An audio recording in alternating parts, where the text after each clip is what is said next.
time is sacred. Time is critical. You don't waste time. In with investing, mathematically speaking, time is the number one driver of wealth. So the ability to use time to your advantage and to be productive over long periods of time, that's what leads to those massive economic outcomes. And again, for example, the simple formula: if you want your child to be really wealthy and financially secure, never have to work for anybody, you use time. So you start investing on behalf of the family when the baby's born or before the baby's born. Then you got 20 or 30 years of time that will go into compound interest. Compound interest becomes an absolute beast when you add the ingredient of time.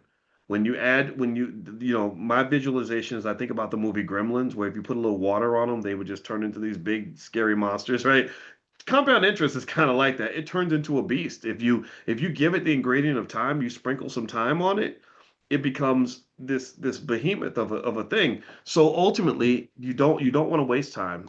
Delayed gratification is deeply connected to time. I encourage you to really think about what that means. All right, so let's keep going. I just buy what I want and figure the money out later. That's how later never works out. Okay, so I buy what I want and I just figure it out later. That's yet another instant gratification versus delayed gratification kind of thing. That's a consciousness statement too. A lot of times they show that there's a part of your brain, the prefrontal cortex, that's related to your ability to think long term and think strategically. And one of the dangers for African American people is that studies show that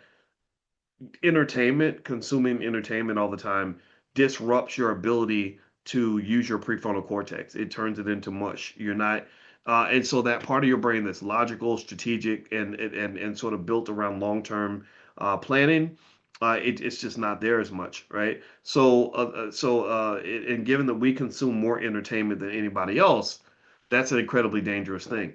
So what he's basically saying is that he's operating in survival mode, and it's like I'll get through the moment and then I'll figure it out later. So a lot of times you have to elevate in terms of of the meditation. I literally, when I'm in the car, I literally talk to our daughter about things like meditation, because I say when you meditate, you can pull yourself out of the moment and you can look at the bigger picture, right? And then what happens then is you start saying, okay, yeah, after the situation's over, I don't want to keep having to get through one situation after another. I want to sort of have some sort of long-term plan. So that's sort of what is happening in that conversation, in my opinion. So let's watch the next one. I'll get serious about money after I enjoy life a little more. Enjoyment is easier when your future is paid for.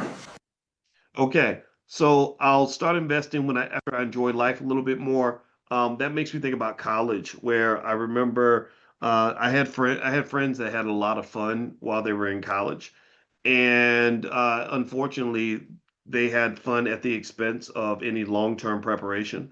So what happened was they had 4 really good years, and then they had the next 30 or 40 years where they had to do things they didn't want to do because they missed their opportunity to position themselves for a better life.